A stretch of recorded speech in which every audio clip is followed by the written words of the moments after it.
Assalamualaikum warahmatullahi wabarakatuh.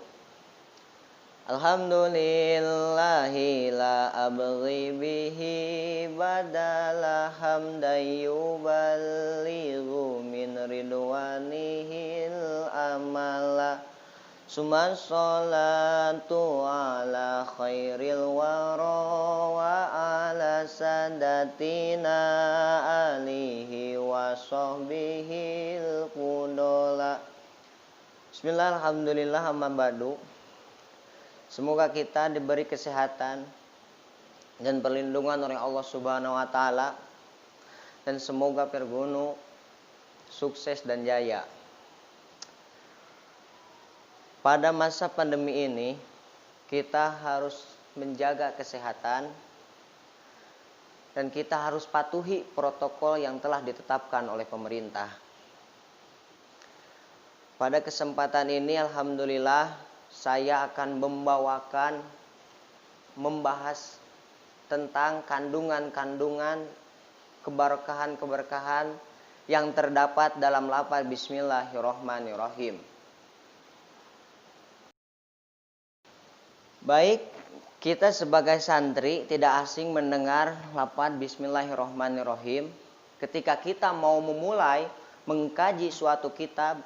Dalam halaman pertama pasti ada kalimat-kalimat lafaz Bismillahirrahmanirrahim. Yang jadi pertanyaan, kenapa sih dalam kitab tersebut, dalam awalan-awalan halaman kitab selalu ada lafaz Bismillahirrahmanirrahim? Itu karena berdasarkan adanya dua dalil. Dalil pertama yaitu dalil akli, menurut akal, yakni iktidaan bil kitabil ajiji, karena turut kepada kitab yang mulia, yaitu Al-Quran. Dalil kedua yaitu dalil nakli. Yang pertama, hadis pertama, kullu amrin dibalin la yubda'u fihi bismillahirrahmanirrahim fahuwa abtaru. Setiap perkara yang bagus yang tidak didahului dengan menggunakan lafaz Bismillahirrahmanirrahim itu seperti hewan yang tidak mempunyai ekornya, dinapada tidak mempunyai keberkahan. Hadis kedua, man aroda ayyahya sa'idan aw yamuta syahidan falyakul indam tidai kulli syai'in bi bismillahirrahmanirrahim. Siapa saja yang bermaksud ingin hidup mulia mati syahid, maka ketika mau melakukan suatu pekerjaan harus didahului dengan lafaz Bismillahirrahmanirrahim. Bagaimana nih keberkahan yang terdapat dalam Bismillahirrahmanirrahim tersebut? Keberkahan lafaz Bismillahirrahmanirrahim terjadi di antara sebagian manusia. Yang pertama terjadi ke sahabat Khalid bin Walid. Dikisahkan ada raja di kalangan orang Yahudi memberi segelas air yang dikasih racun. Tapi ketika sahabat Khalid bin Walid ingin meminum air tersebut, dirinya mengucapkan dulu lafaz Bismillahirrahmanirrahim. Biqada illahi wa biiradatillahi Bismillahirrahmanirrahim.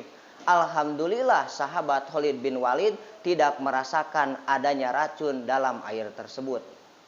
Yang kedua, keberkahan lafaz Bismillahirrahmanirrahim terjadi terhadap Tabib Abu Nu'as, seorang ahli sufi. Dikisahkan dalam suatu hari khalifah atau raja Harun ar-Rasyid sedang keadaan sakit berat, sakit kepala yang sangat berat. Tidak ada satupun orang tabib yang bisa mengobati sakit kepalanya. Tapi alhamdulillah ketika datang tabib yang bernama Abu Nu'as, seorang ahli sufi, dengan berpakaian serba ada, peci yang tidak layak dipakai sudah bolong-bolong. Tapi ketika sahabat Abu Nu'as memberikan pecinya kepada Khalifah Harun ar-Rasyid, alhamdulillah seketika sakit kepala Harun ar-Rasyid sembuh. Itu karena apa? Karena sahabat Abu Nu'as menuliskan lafaz Bismillahirrahmanirrahim dalam pecinya. Yang keberkahan ketiga diterima oleh istri soleha yang mempunyai suami yang fasik. Dikisahkan Seorang suami fasik tersebut mentasorupkan, membelanjakan harta-hartanya kepada hal-hal yang dilarang oleh agama. Sampai-sampai hartanya pun habis. Kemudian seorang suami fasik tersebut meminta uang kepada istrinya. Tapi istrinya tidak memberikan uangnya karena takut uang tersebut dipakai kepada hal-hal yang dilarang oleh agama. Kemudian seorang suami tersebut nekat ingin membawa dompet seorang istrinya di dalam lemarinya. Langsung keluar rumah sambil mengambil semua uang yang ada di dalam dompetnya dan melemparkan dompetnya ke dalam sumur. Tapi alhamdulillah Allah memberi perintah kepada malaikat Jibril untuk mengambil dompet tersebut dan menaruhkannya kembali ke dalam lemarinya. Itu karena apa berkahnya? Karena seorang istri ketika mau menyimpan uang ke dalam dompet membaca bismillah. Ketika menaruh dompet ke dalam lemari membaca bismillah. Ketika membuka, menutup, mengunci lemarinya membacakan bismillah.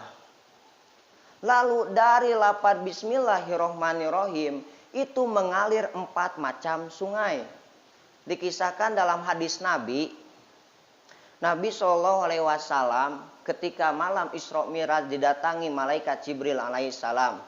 Dan Jibril pun berkata, "Wahai Muhammad, bukalah kedua matamu." Lalu Nabi pun membuka kedua matanya.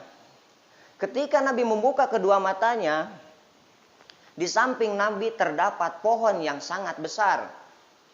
Dan terdapat kubah yang terbuat dari intan putih. Yang pintunya terbuat dari emas merah. Dan di pintu tersebut ada gembok yang terbuat dari emas merah.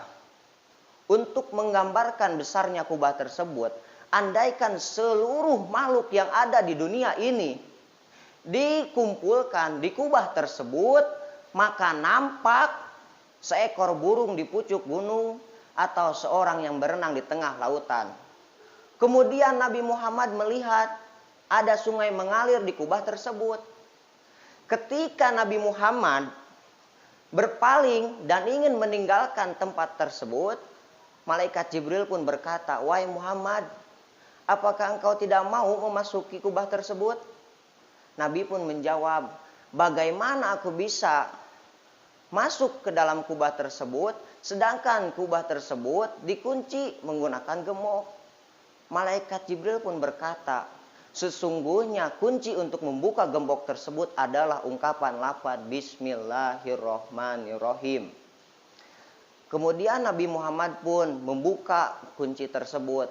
Setelah membuka, Nabi Muhammad pun melihat ada sungai air yang mengalir dari ba-nya lafaz Bismi. Melihat lagi ada sungai susu yang mengalir dari ha-nya lafaz Allah. Melihat ada sungai arak yang mengalir dari mimnya lafaz Ar-Rahman. Ada sungai madu yang mengalir dari mimnya lafaz Ar-Rahim.